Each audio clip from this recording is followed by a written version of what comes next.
Bonjour à tous, une vidéo sur le marché de la crypto, un bain de sang hier, à cause bien sûr d'un tweet de Trump sur le tarif encore.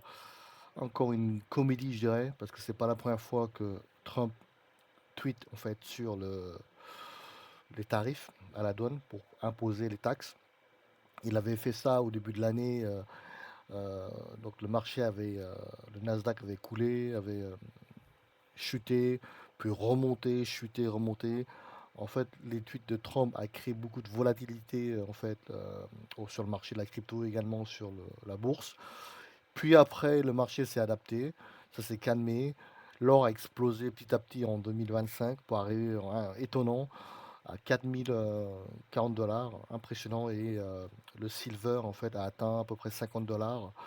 Et là, vendredi, hier, Trump retweet encore pour imposer 100% de tarif en fait sur la Chine qui démarre au mois de novembre, 1er novembre. Forcément, la bourse n'a pas apprécié, également le marché de la crypto a dévissé sévèrement hier. Également, le Nasdaq a fait moins 600 points, 650 points à peu près de Nasdaq. Euh, Carnage sur le marché de la crypto. Carnage, ça dépend pour qui, parce que forcément, il y a des gens qui étaient au courant bien avant tout le monde que Trump allait tweeter ça. Donc ils ont shorté à la bourse et aux crypto sur le marché de crypto-monnaie. Les shorters ont eu des gains énormes en shortant BTC, Ethereum, etc. Également Nasdaq. Sur le marché, en fait, de la bourse, et que ce soit crypto, c'est très c'est algorithmique, hein, d'accord? C'est des bots qui sont programmés pour capter des informations faites sur X, etc. Et en fait, il y a des ordres de vente en automatique et vous n'avez même pas le temps, vous, de faire à la main, d'accord? Vous ne pouvez pas battre un bot algorithmique. Forcément, c'est des ventes automatiques et ouais, ça fait chuter le marché de moins 10%, moins 12%. Pour moi, c'est vraiment sans surprise, hein, d'accord? C'est du déjà vu. On a vu ça 2024, 2025. C'est pas une surprise que Trump joue un peu avec la bourse.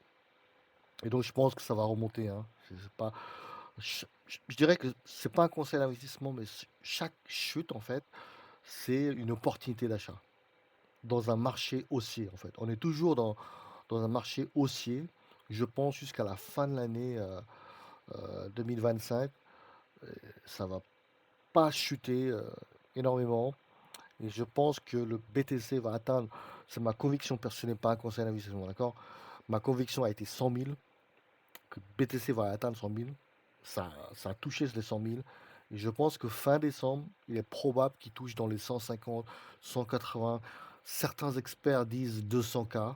Après, ça sera une chute en 2026. Euh, c'est une conviction personnelle, hein. On n'a pas de boule de cristal. Mais je pense que BTC va atteindre 180 à peu près. D'accord? 2026, ça sera une chute. Et après, j'ai pas le mois. Je sais pas quel mois ça va chuter. Mais je pense qu'il est important de regarder le cycle en fait. Le cycle s'appelle Banner Cycle. C'est assez connu et ça correspond à quasi à tous les cracks en fait. Vous voyez, euh, en 2000, on a eu .com en 1999, en 2019 connu, c'était fin 2019, hein, je me rappelle, on a eu le crack en fait à la bourse lié aux pandémies du Covid-19. Et en 2024, on a eu une chute également, hein, faut pas oublier, en 2024. Et je pense que en 2026, c'est là qu'il faut prendre le profit. D'accord? J'ai pas de boule de cristal, mais je pense que le crack va arriver en 2026. Une grosse correction. Euh, c'est très probable. C'est pas sûr que ça arrive, mais c'est juste une conviction personnelle. D'accord? À vous de voir, mais moi je pense que c'est quand même risqué d'avoir des positions à la bourse également et sur les crypto-monnaies en 2026. J'ai pas de mois, je sais pas. Ça peut peut-être craquer au mois de novembre, au mois de décembre, hein, 2026. Grosse chute. Peut-être début 2026, ça va pomper, ça va monter, monter, monter, pour après chuter après, vous voyez? Donc je sais pas quel mois, mais ma conviction, ce sera en 2026, ça va couler, d'accord? Parce que c'est beaucoup trop haut en fait, la bourse actuellement et il y aura toujours une correction. Heu, peut-être que ça va arriver en 2027, je n'en sais rien, mais 2026, pour moi, ça sera take profit, d'accord? À vous de voir, heu, quelle stratégie faire, mais je pense qu'il est important de prendre des profits et revenir en cash, pour pouvoir investir lorsque le marché va descendre plus bas, d'accord? Alors je vous invite à aller voir, taper sur le site sur internet en fait, Berner Cycle. Et donc c'est vraiment important, je pense, de regarder ce cycle-là. Et on n'a pas de boule de cristal, on sait pas si ça va baisser, mais je pense que 2026, c'est la date qu'il faut vraiment faire gaffe, d'accord? Vraiment faire gaffe. Alors, concernant ce qui est étonnant, en fait, moi je pensais que l'or allait taper de 4000, mais en fin d'année, en fait. Allez, et là, je me suis levé le matin, la semaine dernière, hop, je vois l'or à 4000, 4030. J'étais vraiment étonné que ça tapait 4000. On est au mois d'octobre. Il est probable qu'on atteint, vu la géopolitique, Trump, China, les tarifs, il est possible que l'or continue à monter jusqu'à 5000 $. Peut-être 4005, 5000, je n'en sais rien. Pour le silver également, ça a tapé 50 $. Ce qui est marrant, c'est qu'il y a beaucoup de manipulation sur le silver, hein. Le silver avait fait moins 3% en une journée. Le lendemain a fait plus 3%. Donc, beaucoup de manipulation sur le silver.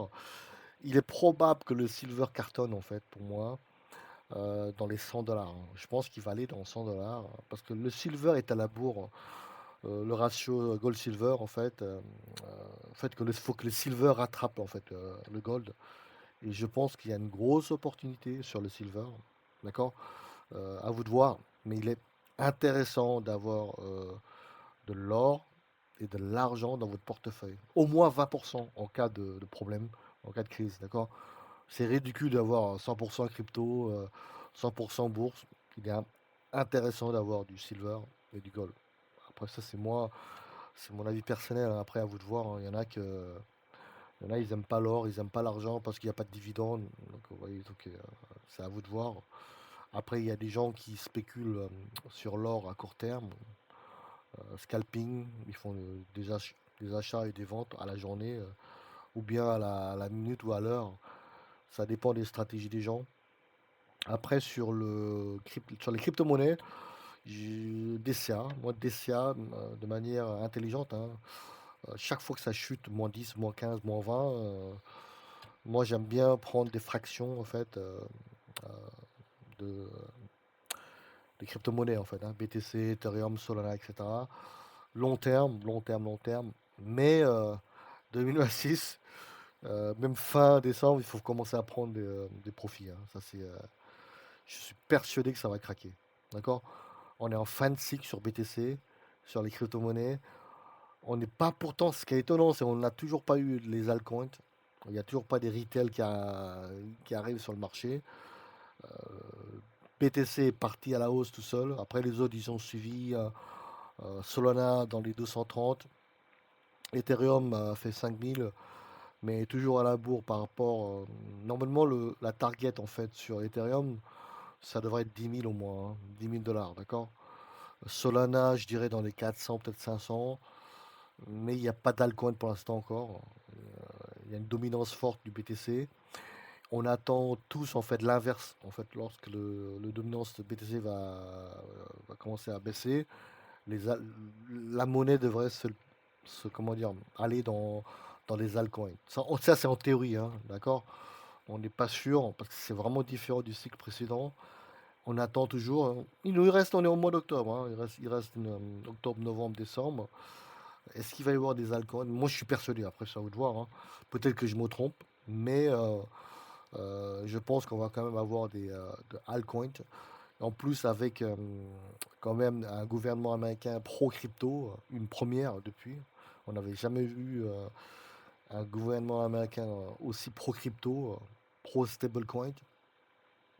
pro investment dans blockchain, je pense que, il faut pas être négatif, hein. Il faut être patient et ça, le rouge, c'est du déjà vu, hein, d'accord? Pour les gens qui ont fait la crypto depuis 2017, c'est pas nouveau, hein, les gars. Moins 12, -13, voilà, on a déjà vu ça, hein, d'accord? C'est pas, pour moi, c'est une opportunité d'achat, d'accord? Les grosses chutes comme ça dans un marché haussier, grosse opportunité d'achat. Même également sur l'or et l'argent, hein. L'or et l'argent, c'est haussier. À chaque chute, alors là, il faut vraiment pas hésiter, hein. À vous de voir, c'est pas un conseil d'investissement, mais il faut, investir, acheter de manière intelligente et pas faire un dessin à l'aveugle, programmer tous les mois, autant en automatique, faire des ça. Non, non, non, il faut faire un dessin intelligent. Vous fixez un budget mensuel, je sais pas, de 500 et à chaque chute, en fait, dans le mois, vous achetez des fractions d'or et d'argent, des fractions de BTC, Ethereum, et cetera et vous le gardez à long terme, d'accord? Et si le marché hausse de 10 20, moi j'achète pas. J'achète pas, je laisse couler. Ça va toujours, on va dire, ça va toujours corriger, en fait, d'accord? Il faut être patient, il faut pas aller faire un dessin à l'aveugle, quand le marché a fait 10 15 20, c'est ridicule. Souvent, les gens, ils précisent pas: «Oui, faire des dessins». Non, non, mais il faut pas faire un dessin à l'aveugle, hein. Faut arrêter de déconner, quoi. Faut faire un dessin intelligent. Quand ça chute, oui, dans un marché baissier, pardon, dans un marché haussier, il faut acheter quand ça chute, d'accord? Il faut regarder, c'est pas compliqué, hein. Vous mettez des points de pivot, support, résistance et vous voyez, à quel niveau vous pouvez rentrer, hein. On n'est pas obligé de sortir de Saint-Cyr pour comprendre que, dans un marché haussier, chaque baisse est une opportunité, d'accord? Voilà, sinon passez un bon week-end à tous. Au revoir.